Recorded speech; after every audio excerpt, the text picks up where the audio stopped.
Welcome buddies to my YouTube channel during class chemistry physics class 12 chapter number 4 moving charge and magnetism में आज हम part number 5 lecture में हैं और आज हम क्लास 11 के कॉन्टेक्स्ट से क्लास 12 के कॉन्टेक्स्ट को मिलाने की कोशिश करेंगे।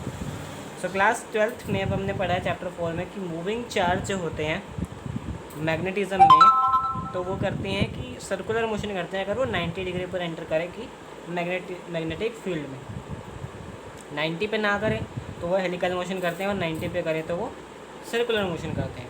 और सर्कुलर मोशन हमने क्लास 11 में पढ़ा है कि सेंट्रीपिटल फोर्स की वजह से होता है कहीं भी। अब ये मैग्नेटिज्म में हो रहा है तो मैग्नेटिज्म की फोर्स जो है QVB और सेंट्रीपिटल फोर्स mv²/r जो है वो सेम हो जाएगी। अब इन दोनों को हम सेम रखें, पैरेलल रखें तो हमारे पास कुछ भी क्वांटिटी अगर हमारे पास मिसिंग है तो हमारे पास कैलकुलेट की जा सकती है, जैसे कि velocity, charge on a particle, magnetic field, radius of the circular motion and mass of the electron या जो भी हमारे पास है। सो उससे हम कैलकुलेट कर सकते हैं जो भी हमारे पास मिसिंग आइटम है। अब हमारे पास V अगर मिसिंग है तो हमारे पास उसको निकालने का फॉर्मूला है QBr/m। उसी को शफल करके हमने फॉर्मूले को उस तरीके से मोल्ड कर लिया। R मिसिंग है तो mv/qb दैट इज़ हमारे पास R का फॉर्मूला आ जाएगा। अब कॉन्टेक्स्ट हमारे पास है कि हमने एंगुलर वेलोसिटी की थी क्लास 11 में जिसका फॉर्मूला था V/r। ओमेगा एंगुलर वेलोसिटी को डिनोट करते हैं V/r। सो V की वैल्यू रखी upon R that is QB/r/m। Upon में R और R से R कैंसिल होने के बाद एंगुलर वेलोसिटी जो हमारे पास इस मोशन में हमारे पास बनेगी, जो हमारे पास सर्कुलर मोशन हो रहा है मैग्नेटिक फील्ड में, तो हमारे पास वो बनेगी QB/m। So there it is QB/m। QB/m हमारे पास बन जाएगी QB/m that is final angular velocity जो हमारे पास इस मोशन में मैग्नेटिक फील्ड में हमारे पास जो मोशन होगा इलेक्ट्रॉन का या किसी भी पार्टिकल का वो हमारे पास बन जाएगा। सो अगर उसी कॉन्टेक्स्ट को हमने आगे बढ़ाएं तो ओमेगा का हमें फॉर्मूला पता है that is 2π/t। 2π/t that is omega का फॉर्मूला हमें पता है जो हमने क्लास 11 में पढ़ा हुआ है। अब जो हमारे पास ओमेगा का नया फॉर्मूला आया है, एंगुलर वेलोसिटी का नया फॉर्मूला है दैट इज़ QB/m। हम दोनों को कंपेयर कर देंगे। अब t हमारे पास टाइम पीरियड है। टाइम पीरियड वो होता है जितना एक सर्कल एक रेवोल्यूशन कंप्लीट करने में आपको टाइम लगे। अब वो टाइम पीरियड हमारे पास आ जाएगा that is t = 2πm/qb। There it is. यहाँ पर हमारे पास ये आ गया। अब फ्रीक्वेंसी हमारे पास जो है, फ्रीक्वेंसी का फॉर्मूला म्यू जो टाइम पीरियड का रिवर्स होता है। अब इसी को हम रिवर्स कर देंगे तो हमारे पास फ्रीक्वेंसी निकल आएगी कि हम 1 मिनट में कितने रेवोल्यूशंस कंप्लीट करते हैं। अब ये बात होगी जो सर्कुलर मोशन होता है। अब हेलिकल मोशन में आएंगे तो हमारे पास पिच होगी। सो ये शो करा हुआ है एक हेलिक्स, यहाँ पर हेलिक्स शो करा हुआ है। वहाँ पर हेलिक्स मोशन में हमारे पास ये डिफरेबिलिटी होती है कि वो रोल होने के साथ यानी कि सर्कुलर मोशन करने के साथ आगे भी बढ़ता है, यानी कि एक सर्कल मोशन उसके बाद आगे, ऐसे स्पाइरल नहीं है, ये हेलिकल मोशन है जिसमें डेप्थ भी होगी। अब इसकी निकालनी है तो पिच मतलब एक जो हमारे पास कंप्लीट हुआ, एक रेवोल्यूशन जो हमारे पास कंप्लीट हुआ हेलिकल मोशन में, उसकी पिच यानी कि वेलोसिटी इनटू टाइम जो distance between one pitch to another pitch कितना निकला। अब v cos थीटा इसलिए बिकॉज कि हमारे पास जो है cos थीटा इसलिए क्योंकि हमारे पास जो है 90 डिग्री नहीं है और ये मोशन जो है ये x एक्सिस में हो रहा है और ये हमारे पास 90 डिग्री नहीं है, कोई और एंगल है, इसलिए हेलिकल मोशन इसलिए है। सो v cos theta into 2πm/qb that is time period. तो हमारे पास टोटल फॉर्मूला आ जाएगा 2πm v cos θ/qb। सो ये हमारे पास हो गया final formula that is 2πm/qb into v cos θ।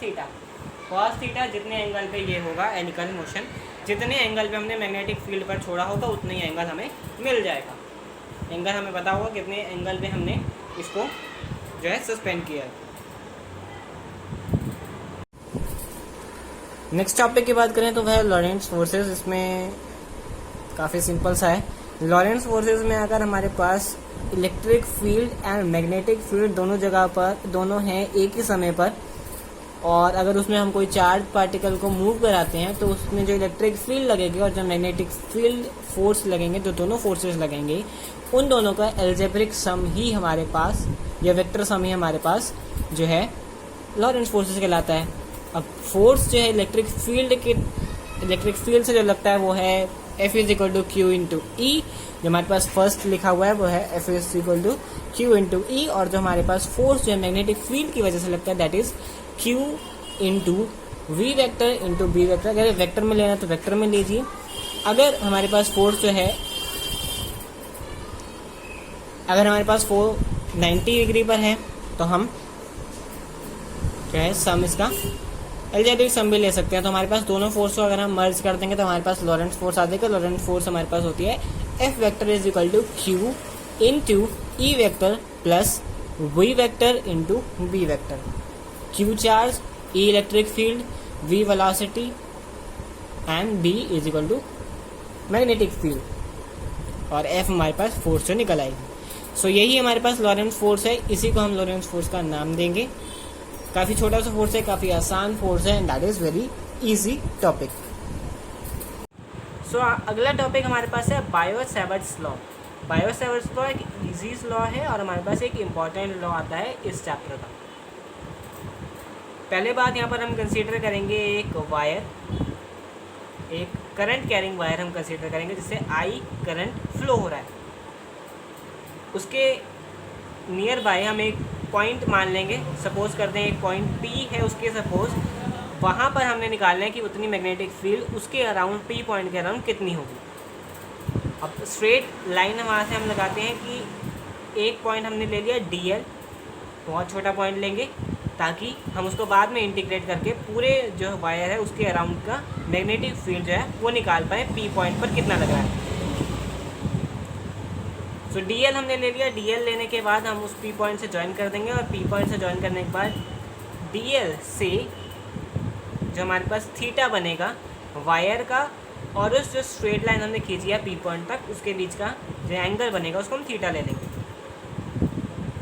अब हमने एक्सपेरिमेंटली जो बायो और सैवर्ट्स ने जो एक्सपेरिमेंट किया था उसमें एक्सपेरिमेंटली उनको ये कंक्लूजन मिले कि जो dB है, जो हमारे पास छोटा सा जो मैग्नेटिक फील्ड जनरेट होगा एक करंट के फ्लो होने से एक छोटी सी जगह से, सो वो जो dB है, जो छोटा सा मैग्नेटिक फील्ड है, वो डायरेक्टली प्रोपोर्शनल होगा करंट के। नेक्स्ट उन्होंने एक एक्सपेरिमेंटली कंक्लूजन निकाला कि वो जो है dB वो थीटा के भी प्रोपोर्शनल होगा, डायरेक्टली प्रोपोर्शनल।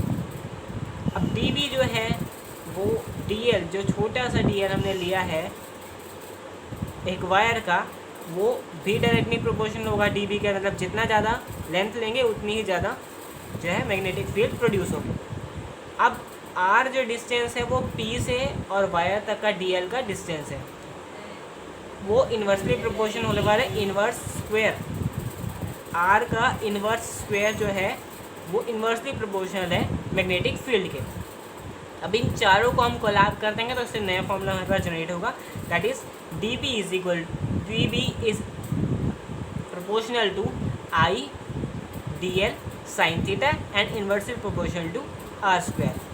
अब इस प्रोपोर्शनलिटी कांस्टेंट को प्रोपोर्शनलिटी साइन को हटाते हैं, प्रोपोर्शनलिटी कांस्टेंट लगाएंगे, that is mu naught upon 4 pi.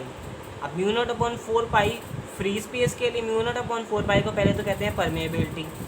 अब ये फ्री स्पेस के लिए जो वैल्यू होती है वो 10⁻⁻⁷ TMA इनवर्स। अब पूरा फॉर्मूला हमारे पास बनेगा dB is equal to mu naught upon 4 pi into IDL sine theta upon R square. There is final formula हमारे पास ये बनेगा। परमेबिलिटी फ्री स्पेस के लिए म्यू नॉट होगी, और ये मैग्नेटिक फील्ड के लिए परमेबिलिटी है। जो इलेक्ट्रिक फील्ड के लिए जो परमिटिबिलिटी होती है वो इन्वर्सली प्रोपोर्शनल होती है फोर्स के, तो मतलब जितनी वो F is equal to 1/E जो हम लेते हैं 1/E, क्योंकि 1/E जो हम लेते थे परमिबिलिटी वो इन्वर्स होती है, लेकिन ये है डायरेक्टली प्रोपोर्शनल। तो ये जितनी ज़्यादा मैग्नेटिक फील्ड भी उतनी ज़्यादा, वहाँ इलेक्ट्रिक फील्ड में जितनी परमेबिलिटी ज़्यादा उतनी ही फोर्स जो है इलेक्ट्रिक फील्ड में कम लगेगी।